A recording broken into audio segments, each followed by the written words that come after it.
I know it's a little weird to already be featuring our September set when our August special set, Shrouded Fable, isn't even out yet, but just like people who wear socks at the beach, not everything makes sense. Stellar Crown launches on September 12th in Pokemon TCG Live with 142 cards before Secret Rares and more than 170 cards total. Of those 142 cards, 3 will be Ace Specs, 10 will be regular EX, and 4 will be the new Stellar Tera Pokemon EX, which all have a special Stellar attack that costs 3 different types of energy to use. Additionally, we're getting a new basic energy design, which looks sick. There's a lot to get to with Stellar Crown, so I'll mostly go in chronological order, covering every noteworthy card, good or bad, but skipping the filler, of which there's plenty. First though, let's look at the really bad. Part of Stellar Crown is made up of cards from Japan's Battle Academy, which is designed to help kids learn the TCG. As a result, they all suck. Case in point, our third Greninja EX, which is terrible, as well as the awful Lucario EX and Melmetal EX. On the bright side, it does look like we'll finally be getting Gargonactl EX in Stellar Crown. It's not a great card or anything, but it's been out in Japan for like a year. Let my boy be free! Alright, let's get to the good stuff, starting with the grass Pokemon. Ledion's interesting, able to gust up one of your opponent's Pokemon with 90 hit points or less remaining upon evolving. Plus, it has free retreat and an attack that goes through all effects. If it could bring anybody up, I think it sees play. Since it has the 90 hit points or less stipulation, it's not great. Speaking of not great, there's Cradilly. While Mucus Buffet is one of the greatest translated ability names, fossil Pokemon never see play unless they're absolutely insane. This is not insane. Yeah, you could try to get 3 set up, almost impossible when you evolve from an item,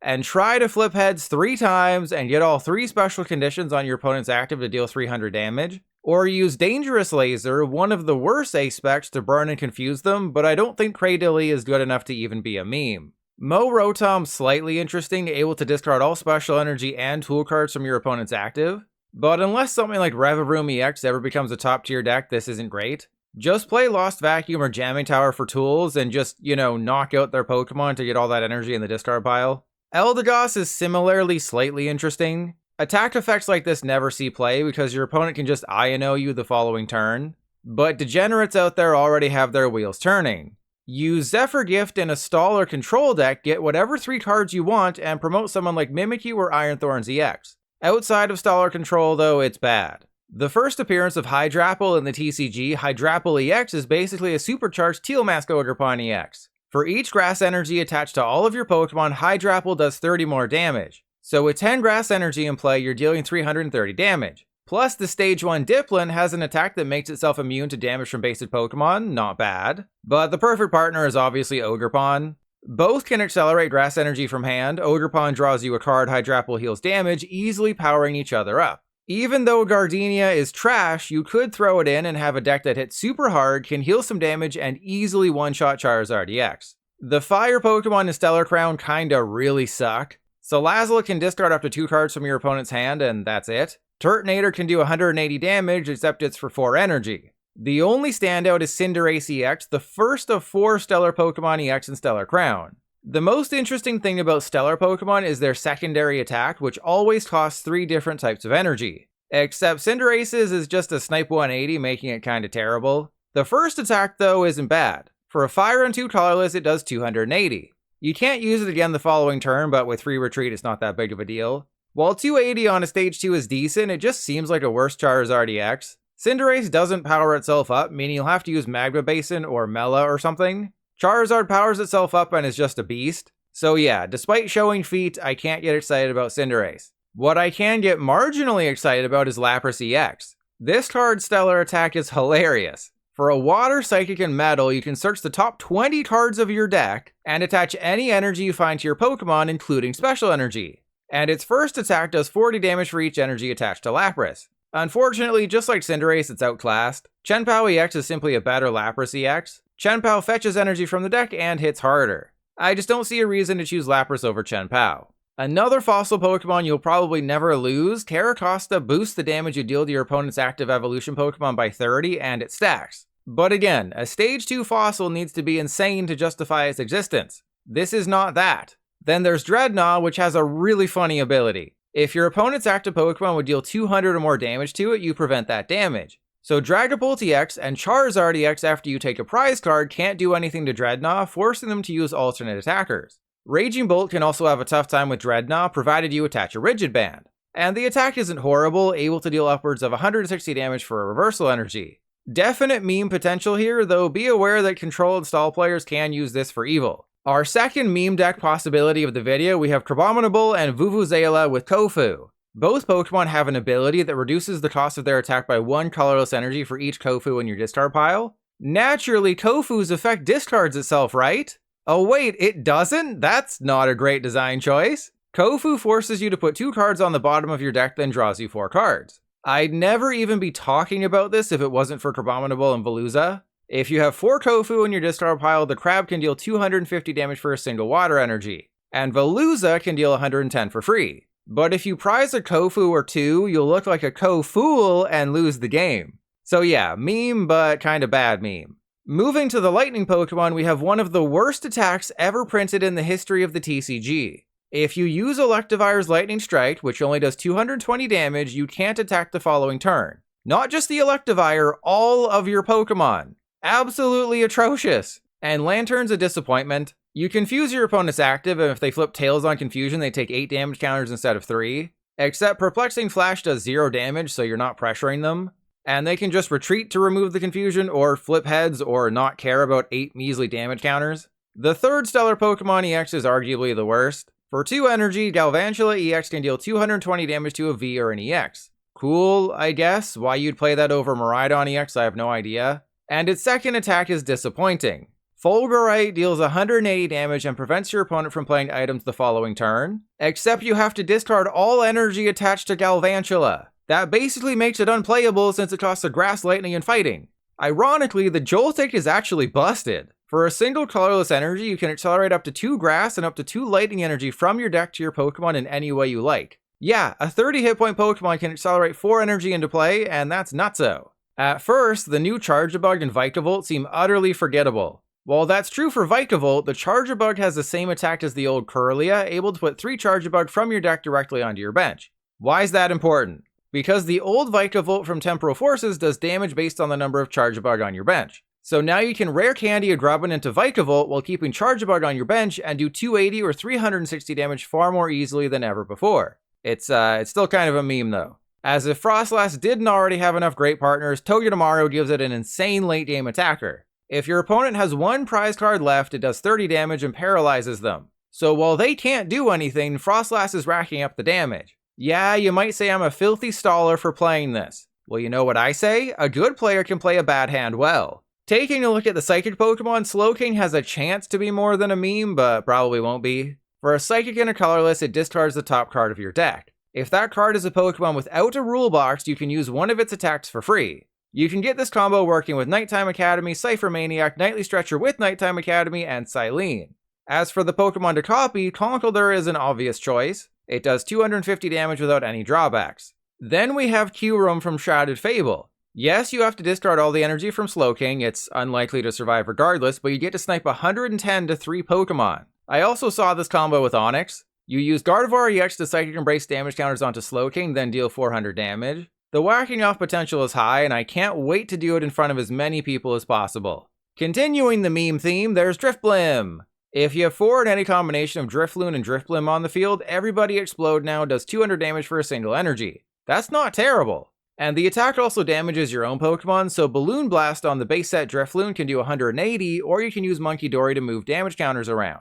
But if you really want to get crazy, use someone like Hypno or Reuniqueless to instantly put your blimps into play, upping the damage potential to 250 or 300. Again, meme, but fun meme. Comfey doesn't have much going for it. The only realistic application is against Stall. Typically they'll rely on Pidgeot V to prevent a deck out. Comfey forces them to draw 3 cards, meaning they lose. And Alcremie is interesting, able to get up to 5 Pokemon from your deck with the same type as any of the energy attached to it. But unless we get a deck that really wants a lot of Pokemon in hand or the discard pile, it's fairly useless. Daxbun EX's attack sucks. 130 damage and confusion isn't going to cut it. But its ability is Cheryl. When you evolve into Daxbun, you heal all damage from all of your evolution Pokemon, though you do have to discard all the energy attached to them. One of the best partners is Blissey EX, as you can move the energy off of your evolutions to a basic, evolve into Daxbun, heal everybody, and then realize that was a lot of work to do something that can already be accomplished with Charon's care. Iron Boulder is a basic that does 170 damage for 2 energy, and that damage can be boosted by up to 100 thanks to Future Booster and Iron Crown EX. The only drawback is that you have to have the same number of cards in your hand as your opponent, so you can use Judge, Ino, Zissou, or Smart Plays, and Iron Boulder becomes kind of a great single prize attacker. At first glance, Marowak is okay. If any of your bench Cubone have a damage counter on them, Bone Revenge does 180 damage. Again, okay, but forgettable. Until you realize the Cubone from 151 cheers you on whenever you bone someone, increasing the damage your Marowak deal by 30 and it stacks. So now Boner Revenge goes from 180 to 270 provided you meet all the requirements. Yeah, we're actually getting a playable Marowak. Rhyperior with reversal energy and some crushing hammer and maybe a handy fan could also be a thing. Basically, when Rhyperior's in the active, your opponent's boss's orders becomes useless. Yeah, they can still use Prime Catcher or Counter Catcher or Pokemon Catcher to gust around Rhyperior, but you'll mostly force them to have to hit your Rhyperior. For that reversal energy, it does 180 and discards an energy from their active. Use Crushing Hammer and Handy Fan and you have a chance to run them out of energy. Giving us yet another partner for Frostlass, Medicham EX puts your opponent's active Pokemon down to 50 hit points remaining. It's arguably a worse Zarina EX since it can't snipe whoever you want, and it can't utilize Panic Mask right away, but the fact it's a stage 1 does help. Still, I'm liable to call this Medicham EX since Zarina EX does appear to be better. Against Lugia V-Star and nobody else, Diancie is good, dealing 40 damage for each special energy attached to all of your opponent's Pokemon. Otherwise, it's fairly useless. The Darkness Pokemon in Stellar Crown all disappoint. Swalot can do 170 damage if it has more energy attached than your opponent's active, which is far too unreliable for just 170. And while Grimmsnarl is interesting, I don't see it being playable. Your opponent switches out their active Pokemon, and you deal 160 damage to the new active that they promote. So against something like Charizard EX, they can just keep feeding you Charmander, or they can swap into another Charizard and force you to 3-shot the damn thing.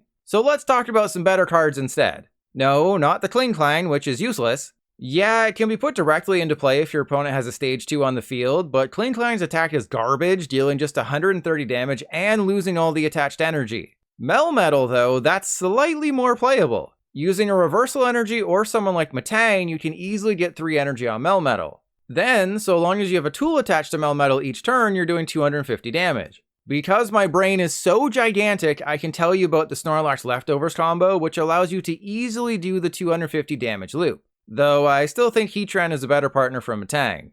Just like Hydrapple, Archaludon is making its TCG debut with Stellar Crown. Unlike Hydrapple, it sucks. I was thinking you could maybe do something like a Frostlass Relicanth deck, damaging your own Archaludon and using Duraludon's Raging Hammer. Then I realized you'll be lucky to deal more than 180 damage with that combo, gave up, and reminded myself that Heatran is still a better partner for Metang. But we have one last Metal Boy to try and replace Heatran. Earthworm EX has a fine attack, dealing 150 damage for 4 energy and preventing retreat. Its ability is where things get interesting. If Earthworm is damaged by an attack, the attacking Pokemon takes 2 damage counters to the face for each metal energy attached to Earthworm. So if it has 5 metal energy attached, it counterattacks for 100 damage. You're still only doing 250 damage for 5 energy though, which is what Heatran does on a single prizer, so I'll say it again. Heatran is still a better partner for Metang. Stellar Crown has been kind of underwhelming up to this point. Remember that all those Shroud of Fable cards would have been included here if they didn't make the special set. And in keeping with that theme, our single Dragon Pokemon in Stellar Crown is Raging Bolt. Yeah, it does give the Raging Bolt EX deck access to someone who can snipe and deal with Mimikyu, but this card's really dragging me down. But don't worry, the colorless Pokemon absolutely dominate Stellar Crown, starting with Noctowl.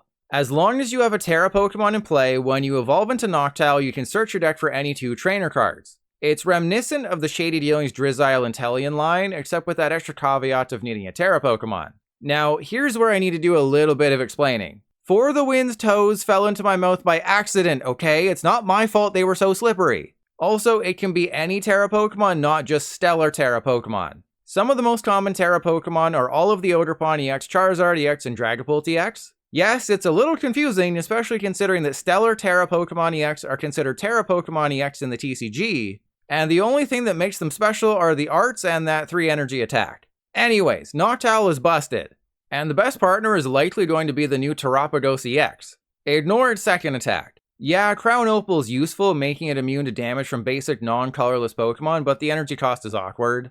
What you care about is Unified Beatdown, which does 30 damage for each of your bench Pokemon. Except you can't use the attack on your first turn going second. Seems odd, right? I mean, it tops out at 150 damage, which is mid. Well, that's where Area 0 Underdepth comes in. Similar to Skyfield and Eternus VMAX's ability, so long as you have a Tera Pokemon in play, you can have up to 8 bench Pokemon. So now Terapagos can deal up to 240 damage. Pair it with Noctowl, now you have consistency. Add in Frostlass or the Dusclops Dusknoir line from Shrouded Fable, now you can deal with high HP threats. Don't want to give up prizes with Noctowl when you have Frostlass in play? Lost Vacuum your stadium, bump the Noctowl, then play another Area 0 and refill your bench. But Poilet, I hear you say, Terapagos EX doesn't sound that good. Well, my Sockless sub, that's where some extra friends join the fray. Use Fan Rotom on your first turn, grabbing any 3 colorless Pokemon from your deck with 100 or less hit points. Almost as if they planned it, Hoot Hoot, Noctowl, and Bouffalant all have 100 hit points or less.